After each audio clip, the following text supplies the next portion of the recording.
Well, hello and welcome back to the Unboxable Unstoppable podcast with me, Elena Turley. I am the founder of the Soul Mama Academy, a membership for mothers who feel overextended to rediscover themselves and re-energize with holistic health and connection. We run monthly workshops from globally respected practitioners. We have a handy app and a values-driven community, which allows us to co-create deep change. Why is this important? Well, have a listen to this episode where I talk about a dear friend of mine and his movement, Regenerating Australia. It's a very exciting thing, and I'm going to tell you why I think it is a massive solution and how the work that we are doing crosses over and how really at the heart of it, so many of us we just want connection and community, especially following the last couple of years.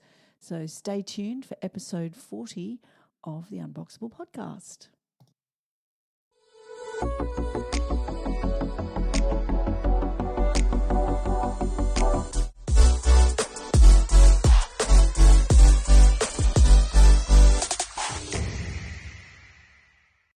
Hello again. So welcome to episode 40, Regeneration and Why It's the Answer to Everything. Now, I know that sounds a little bit ridiculous, but let me explain.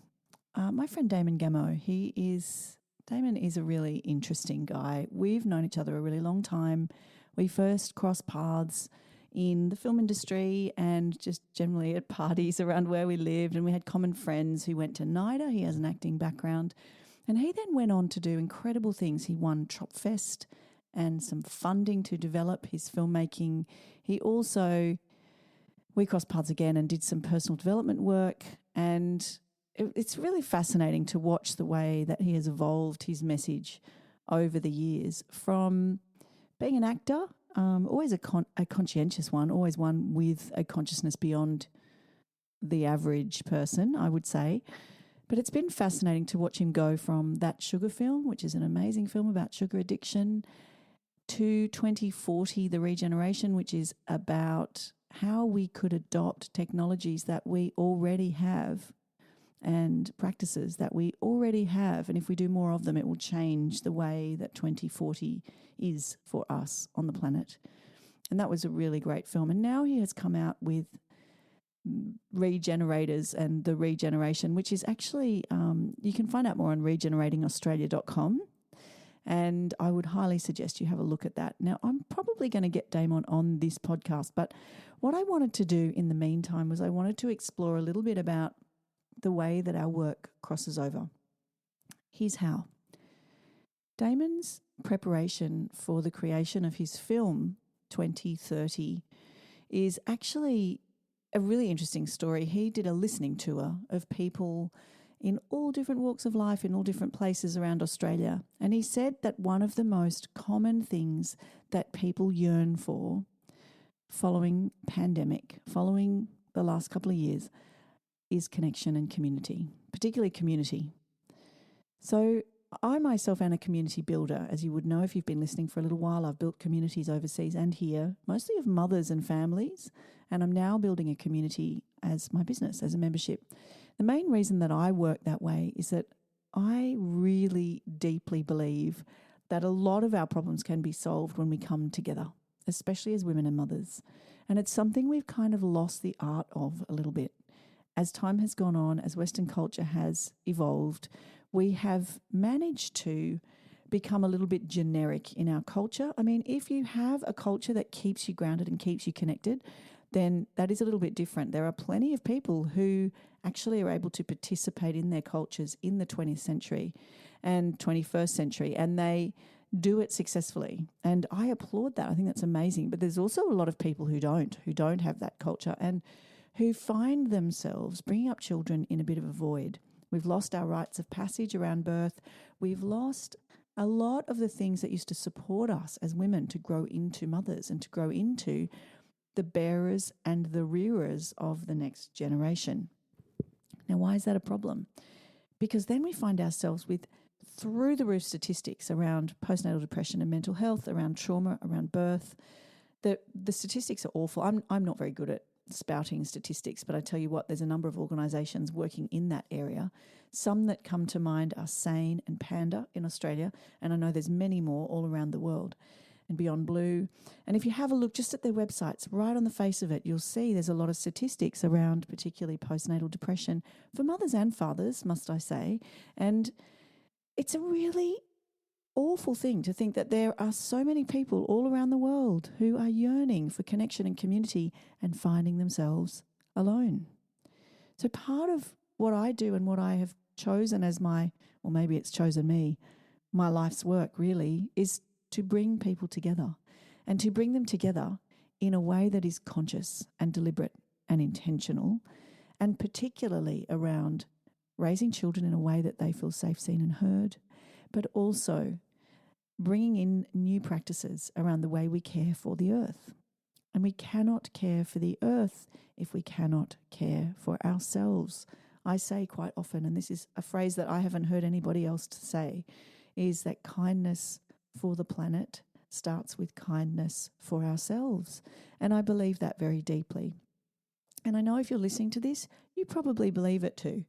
And one of the things, I went to see Damon and his film last night at a local club, and it was so heartening to hear him speak. And one of the things that really jumped out at me about the film that he's made, it is a very positive narrative, which is so important for us to understand that we really can only come from a place of action and positivity and hope. Yes, we might feel sad. Yes, we might feel overwhelmed, but nothing changes till we change.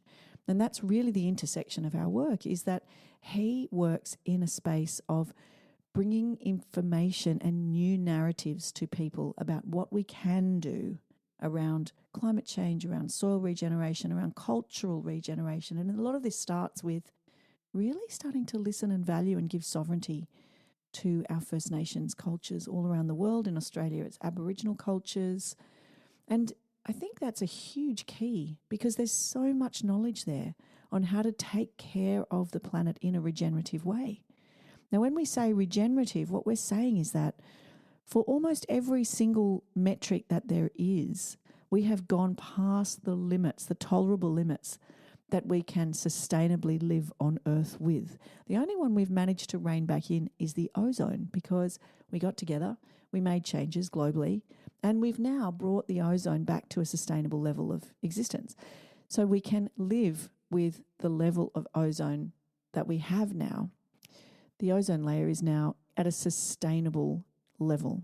But every other metric that there is, whether it's soil, climate change, even cultural, but we're not going to go into that. But Damon did a fantastic talk showing us the way that there are many issues in the way that we make our food, in the levels of chemicals in our soils, in the pollution and waste levels, in the microbial, in our carbon capturing vegetation like kelp, seaweed, mangroves. These are all amazing carbon capturers, also soil, that if we don't look after them, we run the risk of not only increasing issues with climate change and weather, because moist air holds more water, but also they all have a flow-on effect. It's a domino effect. So once we start to change one, for example, we create more mangroves, let's say mangrove habitats, we also then reduce extinction of the animals and creatures that live in mangroves and biodiversity. So there's a flow-on effect, and they all talk to each other. And I feel like it is very similar in the work that I do in a different way. So I'm very much focused on the culture of childcare and child rearing and women's culture and motherhood. Now, one of the things that I've noticed is that when we start to look at our lives in a different way, and we start to understand that looking after ourselves is necessary, is vital for our children to feel safe, seen and heard, for our children to grow up with the values that we need them to understand to run a world that requires regeneration. So what I've noticed is that when we value ourselves and our own self-care, and I do say self-care hesitantly, the word has been overused, and unfortunately it has become almost another pressure, another thing on the to-do list, which I don't believe that's where it belongs. I believe that True self-care is actually reducing the list, less responsibility, less things to do, and more slowing down. And when we slow things down and we reduce our load, and there's a lot of ways we do that, and I do teach this in my academy, but when we do slow down, we give ourselves the chance to notice things differently. And we also give our children the chance to notice things differently. This is a powerful and transformative act. It's a radical act in the modern world to slow down, to have less and do less and be more. It is a very different approach to living that prioritizes mindfulness, sensation in the body, going with your gut feelings. And I don't know about you, but my gut feelings have never let me down. I could go on. And I don't want to preach to the converted, but I just want to say that these things, they don't exist in a void. When we are able to create spaces in which we can connect deeply within, we are then more able to connect in community. And this, my friend, is the biggest crossover between the work of Damon Gameau and the work of me, Elena Turley. And our vision is not all that dissimilar, which is let's have a world in which we make conscious decisions where we think about the effect of our actions, and we do it in a way that is not just sustainable but regenerative. We actually start to come together and we look at our choices, the cars we drive, the food we eat, where it's grown, who grows it, what chemicals are in that soil, hopefully none. Hopefully we use organic and regenerative agriculture and farming, which also takes care of our farmers. Hopefully we look at democracy. We look at how we can have regenerative democracy that represents people and what they really want and what they really care about. And hopefully we can start to think differently about the way that we run the world. Now, Damon talked a little bit about the way that in our country, in Australia, there is a huge concentration of media ownership. It's one of the reasons I don't listen to the news, because I know there is an agenda. I do try as best as possible to discover my own information through independent sources and through people on the ground like Damon. That's another way that you can take action. Those things in themselves are radical acts. Look at where things come from, including ideas, and where do they go when they're done? And by that I mean things. If you buy a piece of clothing, buy it consciously. Buy something that can be repaired or recycled or repurposed. We heard from a sustainable fashion advocate who's also going to come on this podcast, running something called the Blake Store down the road from me in North Manly. And so she is another advocate of let's look at the life cycle and look at how we can take control of those life cycles of clothing, because that's a really big waste area in our world. And why are we buying clothes? What's the reason that we are trying to fill a void that we have spiritually or emotionally with things that then have nowhere to go and end up in landfill and create a very unsustainable and actually degenerative fashion industry? So these are just some of the examples of ways we can think a little bit differently. But I will say, wherever you are at in your journey personally, in your journey with climate change, in your journey with ethical living or responsible living, whatever you want to call it, we have moved beyond sustainability now. We actually need to think about regenerative practices. What can you do to regenerate, first and foremost, yourself, so that you can be there for people who are the victims of climate disasters like we've had recently in Australia with floods? What can you do for yourself to create spaces and slowness and minimalism and allow yourself to really intentionally, deliberately move into regeneration on every level, personally and in your actions and choices out in the world? What can you do? Now, I would absolutely love to hear from you. Please do answer this question. You can find me on Instagram at soulmamahub, SOULMAMAHUB. Please mention episode 40. I would love to know what you think, and I will absolutely respond and possibly feature some of your responses. And if you want to know more about this, come and join me in the academy. But best of all, share this, rate it, subscribe to it. Anything you can do to spread this message is also an act of regeneration. These small things that we do, and they're really not that small, but even that small act that takes you just a moment will help to spread these ideas in a way that makes them more widespread. And we never know when we're just one more person off that tipping point. We don't need everybody to believe these things. We don't need everybody to join these conversations. We just need the tipping point. So thank you so much for being here and listening today. I absolutely love having these conversations. Please, as I say, get in touch. I would love to hear from you. And I will see you next time. This is yours truly, Elena Turley, signing off.